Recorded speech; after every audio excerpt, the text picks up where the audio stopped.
কে এই জগন্নাথ, কি বলেছে শাস্ত্র? তো জেনে নি আজকের এই জগন্নাথ দেবের রহস্য। জগন্নাথ দেবের পুরোহিতদের মধ্যে ব্রাহ্মণদের পাশাপাশি রয়েছে অব্রাহ্মণ। জগন্নাথ দেবের শব্দের অর্থ হলো জগতের নাথ। হিন্দুদের অসংখ্য দেব দেবী, কিন্তু তার মধ্যে প্রধান হিন্দু দেবতা হলো ব্রহ্মা, বিষ্ণু, মহেশ্বর। তার মধ্যে বিষ্ণু এবং মহেশ্বরকে জগতের নাথ বলে হিন্দুরা।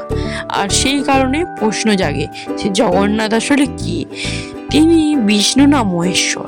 হিন্দু শাস্ত্রের মধ্যে প্রথমেই নাম আসে দেবের। দেব জগন্নাথের কোনো উল্লেখ নেই। রামায়ণ এবং মহাভারতেও উল্লেখ নেই জগন্নাথের। তিনি বিষ্ণুর দশাবতারের অংশ নন, যদিও কিন্তু উড়িষ্যায় বইয়ের দাবি করা রয়েছে বুদ্ধ নন, বিষ্ণুর নবম অবতার হলেন জগন্নাথ।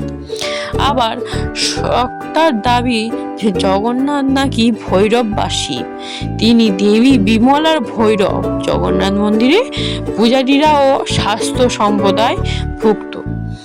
জগন্নাথ মন্দিরের চরণে দক্ষিণ পশ্চিম কোণে রয়েছে দেবী বিমলা মন্দির। এখানে দেবী সতীর নাভি পড়েছিল বলেই মনে করা হয়। সেই পীঠে দেবীর নাম বিমলা। এখানে জগন্নাথকে নিবেদন করা উচিত, বিমলা দেবীকে নিবেদন করা হয়। তারপর ভোগ পায় মহাপ্রসাদ বা মদ্দা, যা বিমলা মন্দিরে আশ্বিন মাসে 15 দিন ধরে দুর্গাপুজো হয়। মহিষাসুর মর্দিনী রূপে পুজো করা হয় দেবীকে। বাকি হিন্দু দেবতার মতো জগন্নাথ দেব মাটির মূর্তি নন। দেখতে অন্যান্য হিন্দু দেবতার সঙ্গে তার মিল নেই। তিনি কাঠের মূর্তি, যা দেখে গবেষণাকারদের একাংশে দাবি জগন্নাথ আসলে আদিবাসী দেবতা। উড়িষ্যার আদিবাসী সরবরাহ ছিল বৃক্ষ উপাসক। তার নিজের দেবতাকে বলতো জগন্নাথ, সব যা উৎপত্তি হয়েছে সংস্কৃতই জগন্নাথ দেবের শব্দের।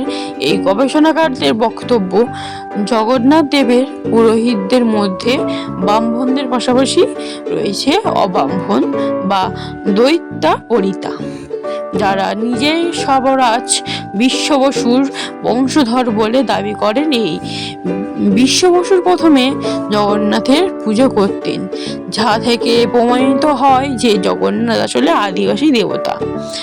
আবার জগন্নাথ দেবের পুরোহিতরা প্রতি বছর ভাদ্র মাসে তাকে বিষ্ণুর ব্রাহ্মণ অবতারে বেশে পুজো করেন।